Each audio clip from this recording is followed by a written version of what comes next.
سلام دوستان، ما در این ویدیو قراره علائم خرابی روغن گیربکس رو بیان کنیم، انواع روغن گیربکس رو بشناسیم و کیفیت‌های مختلف اون رو یاد بگیریم.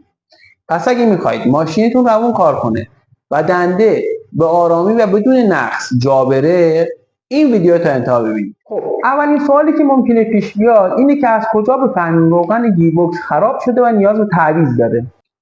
علائم رایج اون یکی سخت جا رفتن دندان، مخصوصا صبح‌ها یا زمانی که هوا سرد هستش. دومین دلیل بوی سوختگی. اگه بوی نامطبوعی حس کردید که از نزدیکی موتور میاد، ممکن نشون دهنده خراب شدن روغن باشه.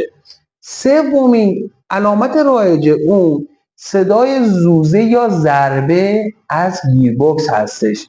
زمانی که دنده رو تعویض میکنید یک صدای زوزه و ضربه احساس میکنید به گوشتون میخوره، ممکنه دلیلش خرابی روغن گیربکس باشه. چهارمین علامت رایج اون تغییر رنگ روغن گیربکس. روغن گیربکس معمولا شفاف و تمیز هستش. اگر دیدید روغن گیربکس کثیف شده و یا ذرات ریز فلز و سرب مانندی در اون میبینید، بدونید که روغن گیربکس باید تعویض بشه. بی‌توجهی به این علائم میتونه باعث آسیب جدی به گیربکس موتور بشه. یادتون باشه روغن گیربکس هم مثل روغن موتور پس از 1 کیلومتر باید تعویض بشه. در گیربکس های اتومات هر 40,000 کیلومتر باید تعویض بشه و در گیربکس های دستی بین 50 تا 60,000 کیلومتر حتما روغن گیربکس رو تعویض کنید. اما روغن گیربکس چیه و چرا اهمیت داره؟ روغن گیربکس که وظیفه روانکاری قطعات داخل گیربکس و کاهش استحکاک بین اونها رو به عهده داره و همچنین کمک میکنه که گرمای تولید شده در داخل گیربکس از بین بره و قطعات در دمای بالا آسیب نبینن. اما انواع کلی روغن‌های گیربکس چی هستش؟ ببینید ما به طور کلی 3 نوع روغن گیربکس داریم. روغن گیربکس دستی که وظیفه روانکاری و محافظت از دنده‌ها رو به عهده داره. روغن گیربکس اتومات که علاوه بر روانکاری قطعات، دما و فشار بالای سیستم رو هم مدیریت میکنه و همچنین روغن گیربکس اتوماتیک برای گیربکس های خاص مثل DCT. و اما ویژگی‌ها و انواع روغن‌های گیربکس از نظر ساختار داخلیشون چیه؟ اولین نوع اون روغن مینرال هستش که از نفت خام به دست میاد. مناسب برای گیربکس‌های قدیمی‌تر هستش و از مزایای اون اینه که ارزان‌تر، در دسترس‌تر هستش و از معایب اون که عمر کوتاهی داره، در مقابل دما و فشار هم بسیار مقاومت پایینی داره. دومین نوع روغن سینتتیک هستش. این نوع روغن ساختار شیمیایی پیشرفته‌ای داره. مناسب برای خودروهای مدرن و پرفشار هستش.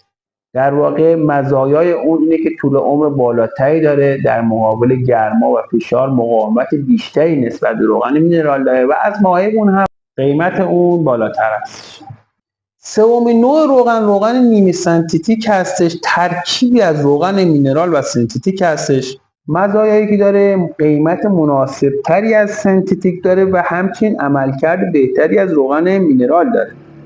چهارمین نوع روغن ATF هستش که مناسب گیربکس های اتوماتیک هستش. ویژگی‌های اون اولا روانکاری و دو مدیریت در واقع دما و انتقال نیرو رو به عهده داره. پنجمین نوع روغن CVT هستش که این روغن برای گیربکس های CVT تولید شده. از ویژگی‌هایی که داره اینه که تحمل فشار بالایی رو داره و جلوگیری از سایش قطعات رو انجام میده. ششمین نوع روغن DCT هستش که برای گیربکس های 2 کلاجه طراحی شده. از ویژگی‌هایی که داره اینه که باعث کاهش استحکاک بین کلاج‌ها و تحمل حرارت بالا رو به عهده داره. اما در پایان نکاتی خدمتتون عرض کنم که حتما به خاطر بسپارید. اولا اینکه روغن گیربکس و اصلا کلا روغن‌ها و محصولات روانکاری موتور رو باید از فروشگاه‌های معتبر تهیه کنید و برندهای معتبر و مطمئن تهیه کنید. به تاریخ انقضا و استانداردهای روی بسته‌بندی توجه کنید. سطح روغن گیربکس رو حداقل هر 4 ماه بررسی کنید و بازدید کنید مقدار روغن گیربکس خودتون. اگر علائم خرابی یا نشونهایی که خدمتتون عرض کردم رو دیدید، فوراً نسبت به تعویض روغن گیربکس اقدام کنید. در پایان هم اگر تجربه‌ای راجع به روغن‌های گیربکس دارید با ما در میون بذارید. این ویدیو رو حتما لایک کنید، برای دوستانتون بفرستید و امیدوارم که اونها هم استفاده کنند. موفق و مؤید و پیروز باشید.